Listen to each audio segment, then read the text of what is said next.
Hello అండి, welcome to government jobs portal. So మనం ఈరోజు December 17th current affairs, very important current affairs అన్ని కూడా మనం ఈ వీడియోలో చూద్దాం. ఓకేనా? సో వీడియో నచ్చితే తప్పకుండా లైక్ చేసి మీ ఫ్రెండ్స్ అందరికీ కంపల్సరీగా షేర్ చేయండి. సో ఆ లైక్స్ అనేవి మనకిచ్చే బూస్ట్, మనం దాన్ని బట్టి దూసుకుంటూ వెళ్ళిపోతాం మన ఛానల్లో. ఓకేనా? So okay, important current affairs చూద్దాం.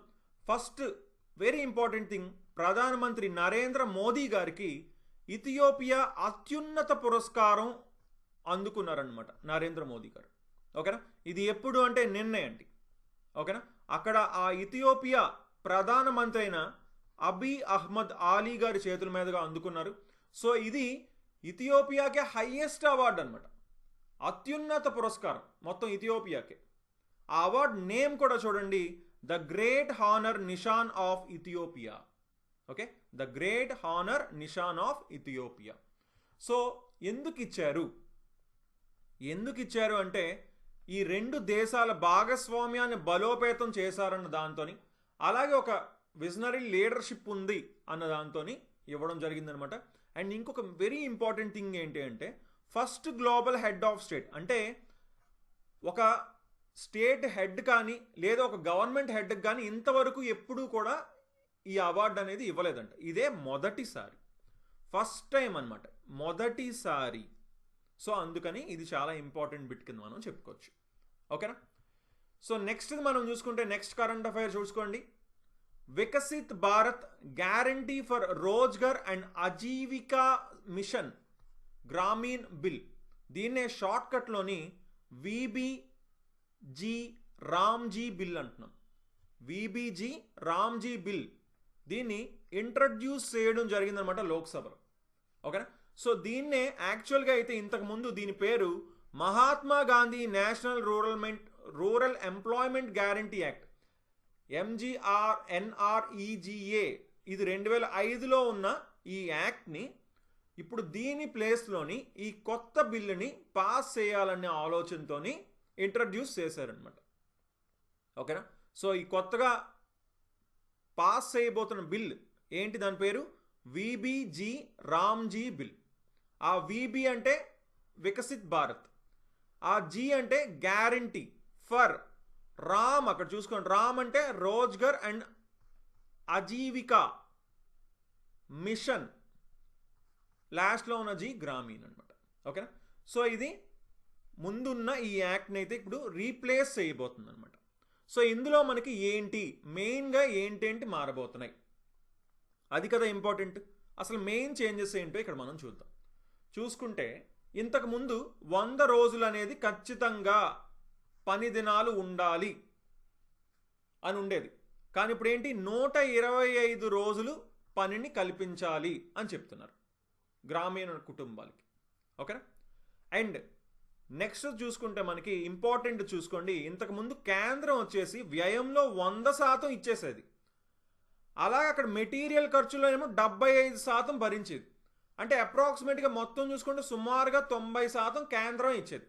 కానీ ఇప్పుడు ఏం చేస్తుందంటే 60-40%లోనే ఇస్తుందన్నమాట. అంటే 60 కేంద్రం ఇస్తుంది, 40 రాష్ట్ర గవర్నమెంట్ పెట్టుకోవాలన్నమాట, స్టేట్ గవర్నమెంట్ పెట్టుకోవాలి 40%. ఓకేనా? అదొకటి. అండ్ ఇంకొక మెయిన్ విషయం ఏంటంటే 60 రోజులు విరామం ఇస్తుందంట మధ్యలో. ఎందుకంటే ఇప్పుడు చూడండి, ఇక్కడ ఏంటి మీకు విషయం ఏంటి, ఈ ఎవరైతే వర్క్ చేసే లేబర్ ఉంటారో మినిమం వాళ్ళకి ఇన్ని డేస్ రోజులు కల్పించాలి వర్క్ అనేది ఇక్కడ మెయిన్ మొత్తం ఈ యాక్ట్ యొక్క సారాంశం, ఈ బిల్. ఓకేనా? సో ఇంతకుముందు 100 రోజులు ఉండేది, ఇప్పుడు 125 డేస్ చేశారు. ఇంతకుముందు కేంద్రం మొత్తం ఇచ్చేది 100%, అంటే అప్రాక్సిమేట్గా 90% అబౌవ్ ఇచ్చేది, కానీ ఇప్పుడు 60-40 చేశారు. అండ్ ఇంకొక మెయిన్ విషయం ఏంటంటే 60 డేస్ విరామం అనేది ఇస్తున్నారు. ఎందుకంటే అప్పుడు కరెక్ట్గా రైతులకి లేబర్ అవసరం వస్తారు కదా, కరెక్ట్గా సీజన్ అప్పుడు 60 డేస్ అనేది విరామం, గ్యాప్ ఇస్తున్నాం అని కూడా క్లియర్గా మెన్షన్ చేశారు. ఇంతకుముందు ఏంటంటే స్థానికంగా నిర్ణయించేవారు అనమాట. ఓకేనా? ఆ బడ్జెట్ అనేది. బట్ ఇప్పుడు వికసిత్ భారత్ 2047 దీంట్లో దృష్టి పెట్టుకొని మనకి వికసిత్ గ్రామ పంచాయతీ ప్రణాళికలు, అలాగే జాతీయ గ్రామీణ మౌలిక సదుపాయాల వ్యవస్థలో దీనికి అనుగుణంగా మనకి ఇవ్వడం జరుగుతుంది అనమాట. అండ్ నార్మల్గా పర్యవేక్షణ ఉండేది ఇంతకుముందు, బట్ ఇప్పటి నుంచి ఏఐ అలాగే జీపీఎస్ పర్యవేక్షణ అనేది ఉంటుంది. అలాగే ప్రతి సంవత్సరానికి ఒక 2 సార్లు అయితే ఆడిట్ కూడా చేస్తాము అని క్లియర్గా మెన్షన్ చేస్తున్నారు. ఓకేనా? So very very important VBG RAM G bill. దీని మీద చాలా చర్చలు అవుతున్నాయి. ఆల్రెడీ అపోజిషన్ చాలామంది, ఇప్పుడు స్టేట్ గవర్నమెంట్స్ కూడా కొన్ని అభ్యంతరాలు వ్యక్తం చేస్తున్నాయి. ఎందుకంటే ఇక్కడ డివిజన్ చూసుకోండి, 40% స్టేట్ గవర్నమెంట్ ఇవ్వాలి అన్నారు కదా అక్కడ. సో అది అపోజిషన్, అలాగే నార్మల్ అపోజిషన్ కాంగ్రెస్ కూడా దీని మీద అభ్యంతరాలు చెప్తుంది అనమాట. ఓకే, చూద్దాం ఏమవుతుందో. సో నెక్స్ట్ చూసుకుంటే the repealing and amending bill 2025. ఇది కూడా మనకి డిసెంబర్ 16న బిల్ పాస్ చేస్తారండి. ఇదైతే బిల్ పాస్ అయిపోయింది అనమాట. ఓకేనా? ఇప్పుడు మన వింటర్ సెషన్ జరుగుతుంది కదా, శీతాకాల సమావేశాలు జరుగుతున్నాయి కదా పార్లమెంట్, అందులో బిల్ పాస్ చేయడం జరిగింది. ఏంటి ఇది అంటే క్లియర్గా చూసుకోండి, వాడుకలో లేని చట్టాలు ఏవైతే ఇప్పుడు వాడట్లేదో వాటిని రద్దు చేయడం. అంటే ఉపయోగం కోల్పోయిన లేదా అనవసరంగా మారిపోయి ఉంటాయి చాలా. ఇప్పుడు ఫర్ ఎగ్జాంపుల్ ఇక్కడ మీరు చూసుకోవచ్చు, ఇప్పుడు ఇండియన్ ట్రామ్ వ్యాన్ చట్టం ఉంది. ఎప్పుడో ఆ ట్రామ్ వ్యాన్ ఎప్పుడో ఉండేవి, ఇలాంటివన్నీ కూడా అనవసరమైనవన్నీ కూడా మనకి రద్దు చేస్తున్నారు, తీసేస్తున్నారు. ఓకే, అలాగే కొన్ని ఆల్రెడీ రద్దు చేయబడి ఉంటాయి, అంటే సవరణలు జరిగి ఇంకా ఈ ఉపయోగం లేకుండా ఉంటాయి అన్నమాట. సో వాటిని కూడా తీసేస్తున్నారు. అలాగే ఉన్న చట్టాలని సవరించడం, అధికారిక లోపాలను సరిదిద్దడానికి, మరియు ఇప్పటికే ఉన్న కొన్ని చట్టాలలో వివక్షత లేదా కాలానుగుణ నిబంధనలను తొలగించడానికి సో ఈ ఉన్న చట్టాలను కూడా సవరించడం అనేది కూడా జరుగుతుంది. అలాగే వలసవాద మనస్తత్వాన్ని అంతం చేయడం. చూసుకోండి, వలసవాద మనస్తత్వాన్ని అంతం చేయడం అంటే మనకి మెయిన్గా ఇప్పుడు మనం చూసుకుంటే కొలోనియల్ మైండ్ సెట్. ఇప్పుడు ఇంతకుముందు బ్రిటిష్ ఉండేవాళ్ళు, అప్పుడు పరిపాలించారు, అప్పుడు కూడా కొన్ని ఏవో చట్టాలు వచ్చాయి కదా, అలాంటివి అప్పుడు అమలు చేసిన చట్టాలు అలాంటివి కూడా కొన్ని అయితే నిర్మూలిస్తున్నారు. సో టోటల్గా చూసుకోండి ఇప్పుడు చెప్పేవి 71 చట్టాలను అయితే తీసేస్తున్నాం అని చెప్తున్నారు క్లియర్గా. 61 అండి టోటల్, 71. ఓకేనా, 71. సో నెక్స్ట్ మనం చూసుకుంటే పరమ్వీర్ దిర్గా అనేది ఇనాగ్రేషన్ జరిగిందనమాట రాష్ట్రపతి భవన్లో. మీరు ఇక్కడ చూడొచ్చు, ప్రెసిడెంట్ గారు దీన్ని ఇనాగ్రేట్ చేశారు, ద్రౌపది ముర్ము గారు. ఎప్పుడు అంటే విజయ్ దివస్, అంటే నిన్నే డిసెంబర్ 16న విజయ్ దివస్ అండి, అందరికీ తెలిసే ఉంటుంది విజయ్ దివస్. సో డిసెంబర్ 16న ఇనాగ్రేట్ చేశారు. అసలు ఏంటి ఈ పరమ్వీర్ దిర్గా అనేది ఏంటి అంటే, యుద్ధ సమయంలోని ఎవరైతే పరమవీర చక్ర పొందిన వాళ్ళు ఉన్నారు కదా, ఇంతవరకు గ్రహీతలు, ఇంతవరకు అయితే 21 మంది గెలుచుకున్నారండి, ఇవ్వడం జరిగింది పరమవీర చక్ర. ఓకేనా? సో వాళ్ళందరి చిత్రపటాలని గ్యాలరీలోనే అక్కడ ప్రదర్శిస్తున్నారు అనమాట. ఓకేనా? సో అక్కడ గ్యాలరీలోని మొత్తం ఆ 21 మెంబర్స్ చిత్రపటాలు అనేవి ఆ గ్యాలరీలో పెడుతున్నారు. అయితే ఇంతకు ముందు బ్రిటిష్ సహాయక శిబిరాలు ఫొటోస్ అక్కడ ఉండేవన్నమాట. సో ఇప్పుడు వాటిని రిమూవ్ చేసి వాటి ప్లేస్లో వీటిని పెడుతున్నారు. ఇందాకే మనం మాట్లాడుకున్న ఏంటి, వలసవాద మనస్తత్వాన్ని తొలగించడం, shedding the colonial mind set.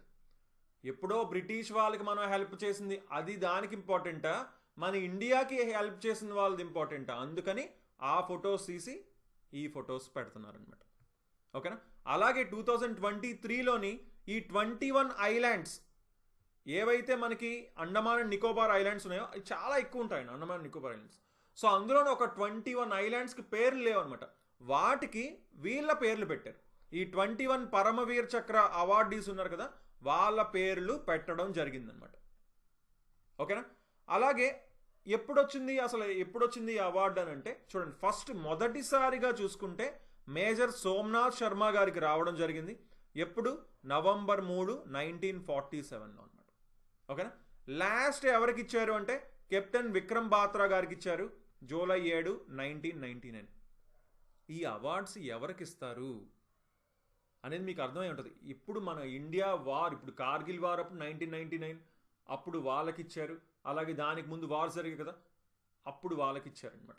ఓకేనా? 1947 అప్పుడు జరిగింది, అప్పుడు కూడా ఇచ్చారు. సో అలాగే ఎయిర్ ఫోర్స్లో చూసుకుంటే కేవలం ఒకే ఒక్కరికి ఇచ్చారంట. అది ఎవరు అంటే ఫ్లయింగ్ ఆఫీసర్ నిర్మల్జీత్ సింగ్ షికాన్. ఓకేనా? సో ఇలా మనం ఈ టాపిక్ చెప్పుకోవచ్చు. సో నెక్స్ట్ మనం చూద్దాం. మన రూపీ అనేది డాలర్తో మనం చూసుకుంటే చాలా కిందకి వెళ్ళింది. నిన్నే రికార్డు స్థాయిలో 91 రూపాయల కంటే పైకి వెళ్ళిపోయింది. అంటే $1 91.14 రూపాయల దాకా వెళ్ళిపోయింది అనమాట. సో ఇది యాక్చువల్లీ హిస్టారిక్ లో అనమాట. ఇంతవరకు జరిగిన దానికంటే చాలా చాలా తక్కువ అనమాట. ఓకేనా? సో ఇది కూడా ఒక ఇంపార్టెంట్ థింగ్ అని మనం చెప్పుకోవచ్చు. అండ్ ఇది ఎందువల్ల తగ్గుతుందో ఒకసారి మనం చూద్దాం. ఎందువల్ల అంటే విదేశీ నిధులు, ఈ ఫారినర్స్ ఎవరైతే ఉన్నారో, ఫారిన్ ఫండ్స్ ఇన్వెస్ట్మెంట్ చేస్తారు కదా, వాళ్ళందరూ వెనక్కి తీసుకోవడం. సో వెనక్కి తీసుకుంటే ఆటోమేటిక్గా ఏమవుతుంది, ఆ రూపీస్ నుంచి మళ్ళీ వాళ్ళు డాలర్లోకి వెళ్ళిపోతారు. సో ఎప్పుడైతే డాలర్లు డిమాండ్ పడుతుందో, డిమాండ్ ఎక్కువైపోద్దో రూపీలు తగ్గిపోతాయి. అలాగే యుఎస్ ఇండియాకి ఇప్పుడు వాణిజ్య ఒప్పందం ఇక్కడ అవుతుంది కదా, ఇంతవరకు ఒక కొలిక్కి రాలే. సో అదొక ప్రాబ్లము. అలాగే ఆర్బీఐ కూడా ఇంకా సరిగ్గా జోక్యం అప్పుడే కొంచెం చేసుకుంది, బట్ ఇంకా చేసుకోవాల్సి ఉంది. ఆర్బీఐ కూడా చూసుకుంటే అప్పుడు కొంచెం, అంటే డాలర్స్ని రిలీజ్ చేసింది అనుకోండి, అప్పుడు ఆటోమేటిక్గా రూపీస్కి వాల్యూ పెరుగుద్ది అనమాట. బట్ అక్కడ మళ్ళీ ఫారిన్ కరెన్సీ ఖచ్చితంగా ఉండాలి, ఈ నిల్వలని. సో ఇలాంటి మొత్తం అన్నీ ఉంటాయి అన్నమాట బేసిక్గా. ఓకేనా? సో నెక్స్ట్ చూసుకుంటే కోల్ ఇండియా లిమిటెడ్కి న్యూ చీఫ్ ఎవరు అంటున్నారు. ఎవరు అంటే శ్రీ బి సాయిరామ్ అండి. ఇంతకుముందు ఇతను నార్థరన్ కోల్ ఫీల్డ్స్ లిమిటెడ్కి సిఎండి కింద ఉండేవారు, మేనేజింగ్ డైరెక్టర్ కింద ఇంతకుముందు ఉండేవారు. సో ఇతని కంటే ముందు ఎవరున్నారు అనంటే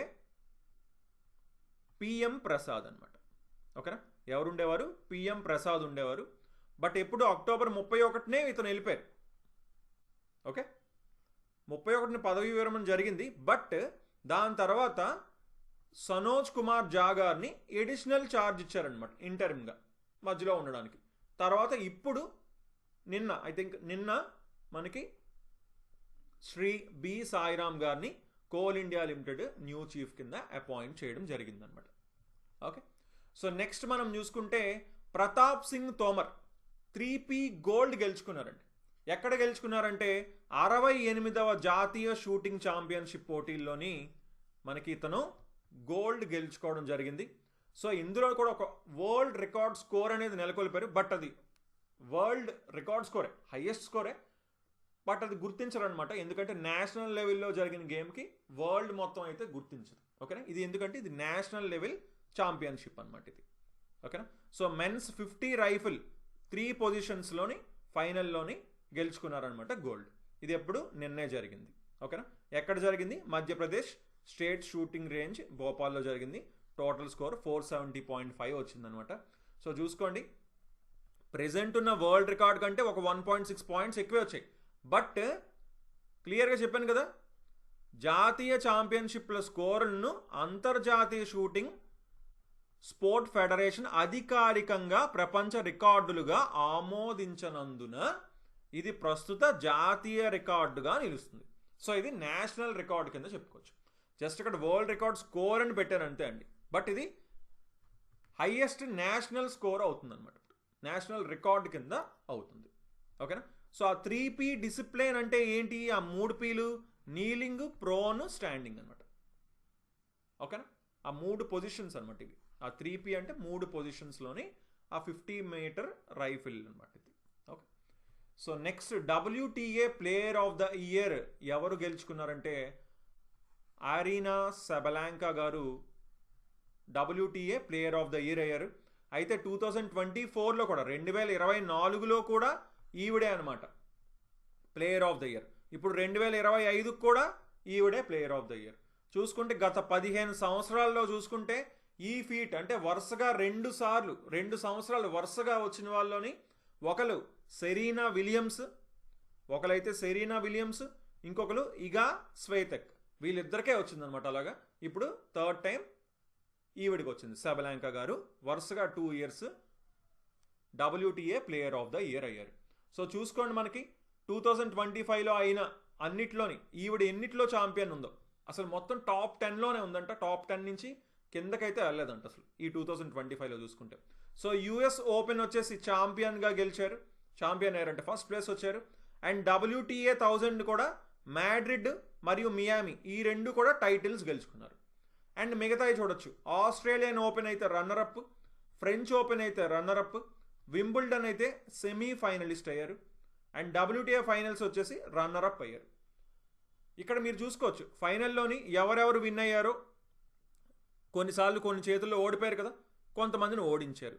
వాళ్ళ పేర్లన్నీ మారే కానీ ఈవిడ పేరు మాత్రం ఇక్కడే ఉంది. అంటే ఫస్ట్ ప్లేస్ సెకండ్ ప్లేసే ఎక్కువ ఉన్నారనమాట. అందువల్ల ఈవిడికి ఈ ప్లేయర్ ఆఫ్ ద ఇయర్ వచ్చింది. ఓకేనా. So next PGA tour player of the year Scottie Scheffler అండి. స్కాటీ స్కెఫ్లర్ గారికి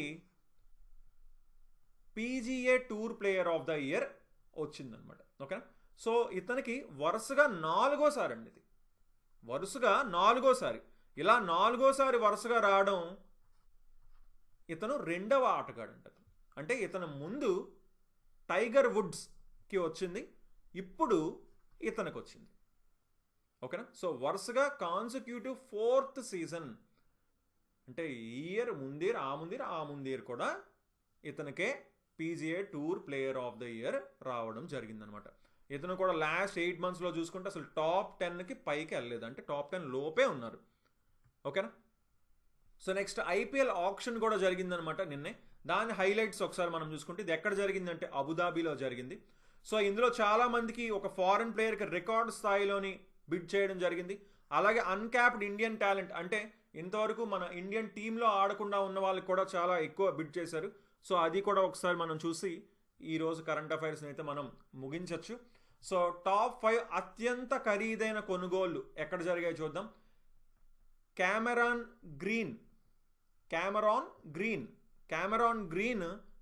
కోల్కతా నైట్ రైడర్స్ కొనుక్కున్నారు. ఎంతకి? 25.20 crores కొనుక్కున్నారండి.